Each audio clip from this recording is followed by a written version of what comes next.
How much of this do you think it's coronavirus and whatever's going on with U.S. and China? How much of this do you think is China saying, you know what, screw you, U.S. You're playing this hardball with me. I'm going to come and bully you in a whole different way that you won't even pay attention to it.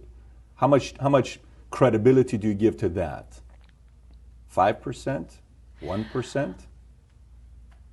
I'm not going to answer that question, but I am going to answer the question in a different way. Because I'm Christian at heart and I like to think that nobody would want to kill people. I will say this much, and if you're listening, write it down. In late November, word had already gotten off of the mainland that there was a virus in Wuhan. On January the 15th, the U.S. trade bill was signed, phase one.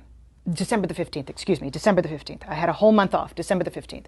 6 weeks later, the trade truce was signed with an out clause, a very clever out clause that the Chinese made sure was in there, that said if there was any kind of act of God, pandemic, then they didn't have to make good on what they had committed to buy from the United States.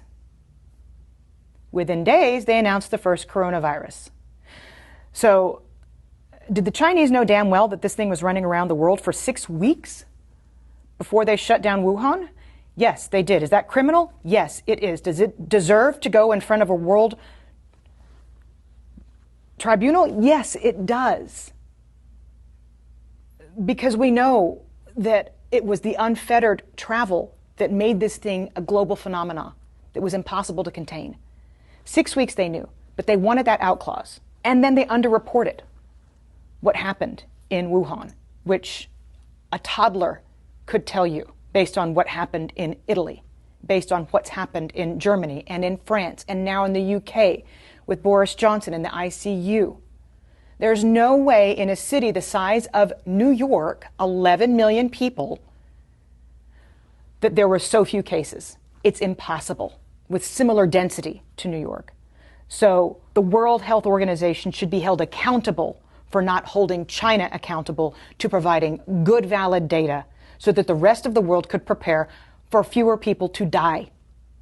And that's what you're talking about.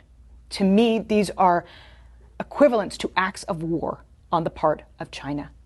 And then, equally, whether you're talking about NPR or Fox News, most major media outlets on both sides of the aisle came out and reassured the United States that it was just the flu. Within 24 hours of South Korea's first case being reported, the United States' first case was reported. And what we did was dither. We sat on it for 6 weeks and tried to reassure the public that nothing was happening. Somebody should be held accountable for that. Because somebody in the United States intelligence community has to have known what was truly going on in Wuhan. We don't have a CIA for nothing. And yet we told Americans for 6 weeks, while South Korea was testing everybody and shutting the country down, that it was just going to be the flu. So there are a lot of responsible bodies right now that have taken us to the point where we're at, inside the country and in China. And they need to be held accountable. So you don't even have to get on the discussion as to whether or not this was a manufactured virus and set upon the world. You don't even have to go that far. If we find that in future investigations, then that needs to be prosecuted. But if we just ascertain what is known and a known hushed up secret that the Chinese knew for 6 weeks about the virus before saying anything on the global stage to get a trade deal signed, somebody needs to look into that. Because countless lives have been lost as a result. The damages are in the tens of trillions of dollars.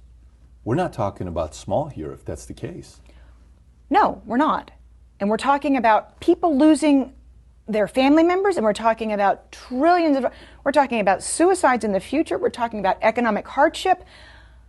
All of this could have been mitigated had China been honest and had the World Health Organization made China accountable.